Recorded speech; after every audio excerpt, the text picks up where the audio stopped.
श्री सीताराम चंद्राभ्याम नमः। उत्तरकांड, नवा सर्ग। रावण आदि का जन्म और उनका तप के लिए गोकर्ण आश्रम में जाना। कुछ काल के पश्चात नीले मेघ के समान श्याम वर्ण वाला राक्षस सुमाली तपाए हुए सोने के कुंडलों से अलंकृत हो अपनी सुंदरी कन्या को, जो बिना कमल की लक्ष्मी के समान जान पड़ती थी, साथ ले रसातल से निकला और सारे मृत्य लोक में विचरने लगा। उस समय भूतल पर विचरते हुए उस राक्षस राज ने अग्नि के समान तेजस्वी तथा देवतुल्य शोभा धारण करने वाले धनेश्वर कुबेर को देखा, जो पुष्पक विमान द्वारा अपने पिता पुलस्त्य नंदन विश्रवा का दर्शन करने के लिए जा रहे थे। उन्हें देखकर वह अत्यंत विस्मित हो मर्त्यलोक से रसातल में प्रविष्ट हुआ। सुमाली बड़ा बुद्धिमान था।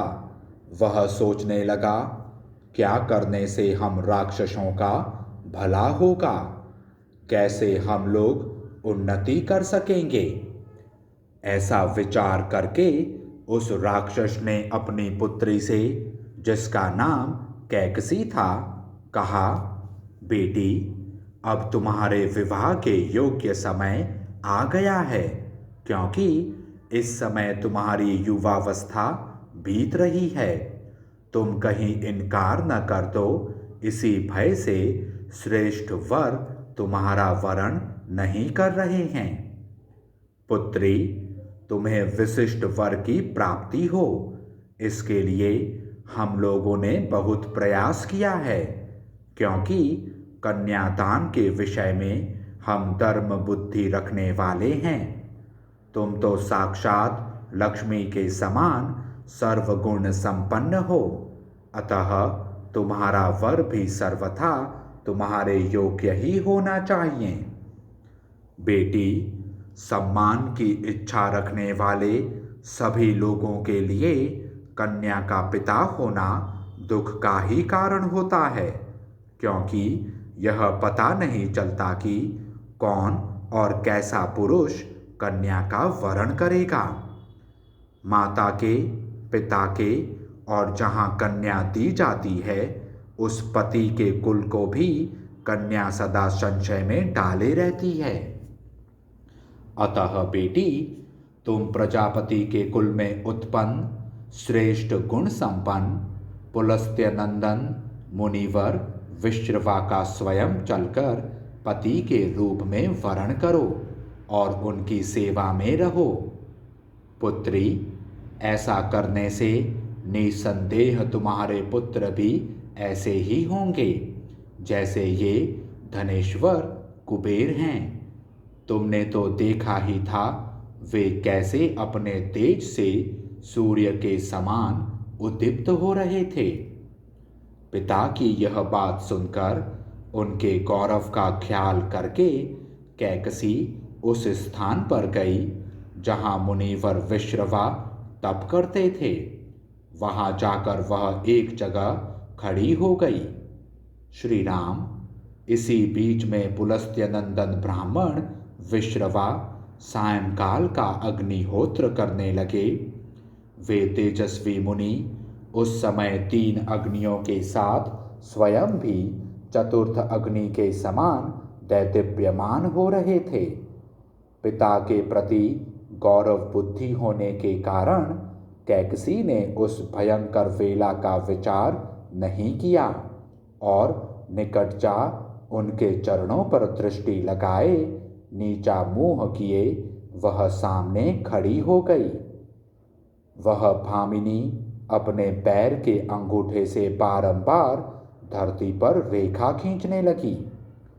पूर्ण चंद्रमा के समान मुख तथा सुंदर कटी प्रदेश वाली उस सुंदरी को जो अपने तेज से उद्दीप्त हो रही थी, देखकर उन परम उदार महर्षि ने पूछा, भद्रे, तुम किसकी कन्या हो? कहाँ से यहाँ आई हो? मुझसे तुम्हारा क्या काम है?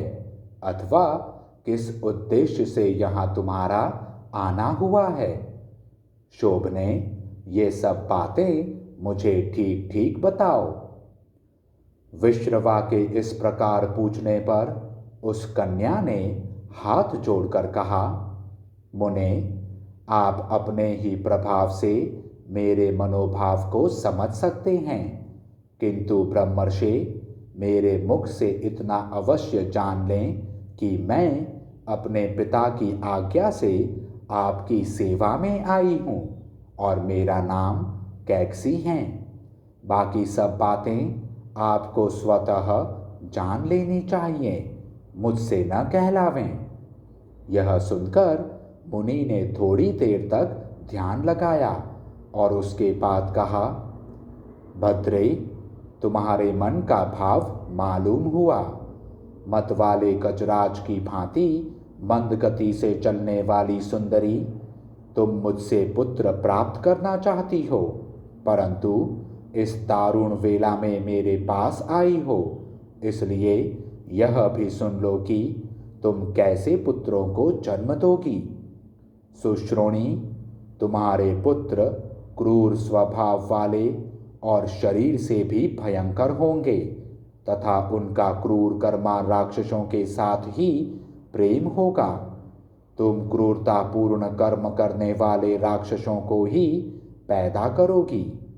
मुनि का यह वचन सुनकर कैकसी उनके चरणों पर गिर पड़ी और इस प्रकार बोली, भगवन, आप ब्रह्मवादी महात्मा हैं। मैं आपसे ऐसे दुराचारी पुत्रों को पाने की अभिलाषा नहीं रखती, अतः आप मुझ पर कृपा कीजिए। उस राक्षस कन्या के इस प्रकार कहने पर पूर्ण चंद्रमा के समान मुनिवर विश्रवा रोहिणी जैसे सुंदरी कैकसी से फिर बोले, शुभानने, तुम्हारा जो सबसे छोटा एवं अंतिम पुत्र होगा वह मेरे वंश के अनुरूप धर्मात्मा होगा, इसमें संशय नहीं है।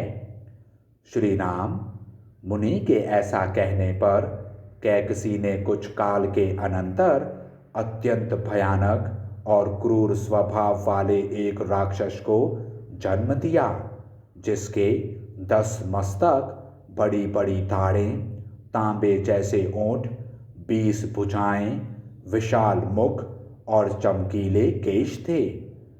उसके शरीर का रंग कोयले के पहाड़ जैसा काला था। उसके पैदा होते ही मुंह में अंगरों के कौर लिए गीदड़ियां और मांसभक्षी गृध्र आदि पक्षी दाईं और मंडलाकार घूमने लगे। इंद्रदेव रुधिर की वर्षा करने लगे। मेघ भयंकर स्वर में गर्जने लगे। सूर्य की प्रभा फीकी पड़ गई। पृथ्वी पर उल्कापात होने लगा। धरती कांप उठी।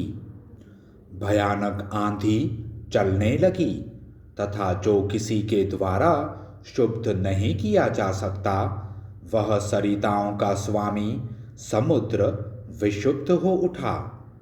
उस समय ब्रह्मा जी के समान तेजस्वी पिता विश्रवा मुनि के पुत्र का नामकरण किया। यह 10 ग्रीवाएं लेकर उत्पन्न हुआ है, इसलिए 10 ग्रीव नाम से प्रसिद्ध होगा।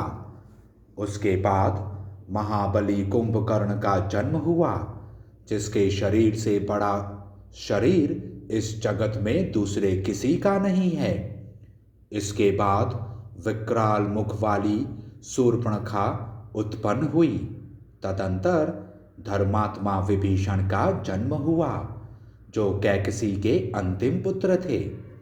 उस महान सतत्वशाली पुत्र का जन्म होने पर आकाश से फूलों की वर्षा हुई और आकाश में देवों की दुंदुभियां बज उठीं। उस समय अंतरिक्ष में साधु साधु की ध्वनि सुनाई देने लगी। कुंभकर्ण और दशग्रीव, वे दोनों महाबली राक्षस, लोक में उद्वेग पैदा करने लगे थे। वे दोनों ही उस विशाल वन में पालित होने और बढ़ने लगे। कुंभकर्ण बड़ा ही उन्मत्त निकला।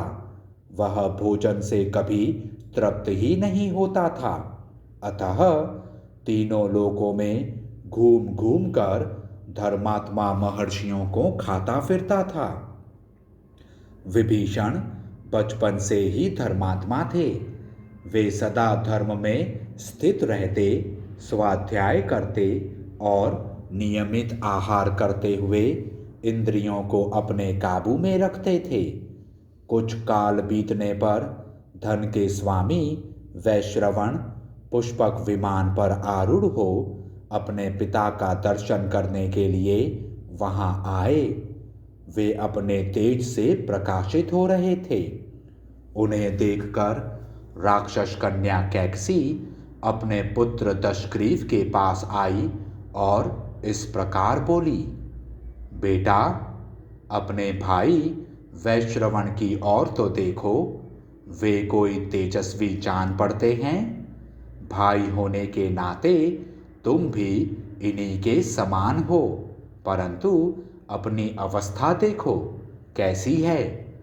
अमित पराक्रमी दशग्रीव, मेरे बेटे, तुम भी ऐसा कोई यत्न करो जिससे वैश्रवण की ही भांति तेज और वैभव से संपन्न हो जाओ। माता की यह बात सुनकर प्रतापी दशग्रीव को अनुपम हर्ष हुआ।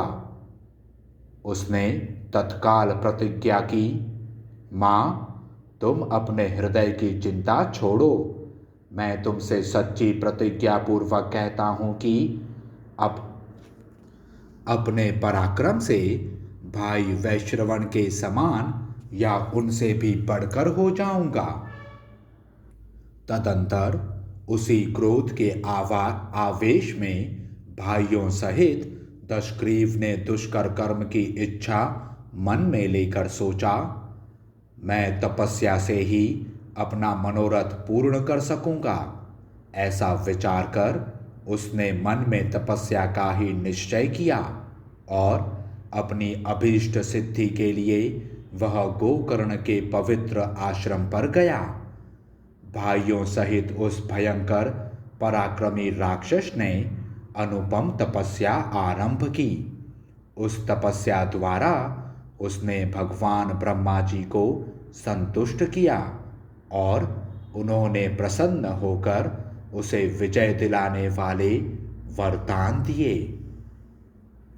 इस प्रकार श्री वाल्मीकि निर्मित आर्ष रामायण आदि काव्य के उत्तरकांड में 9वां सर्ग पूरा हुआ। जय श्री राम।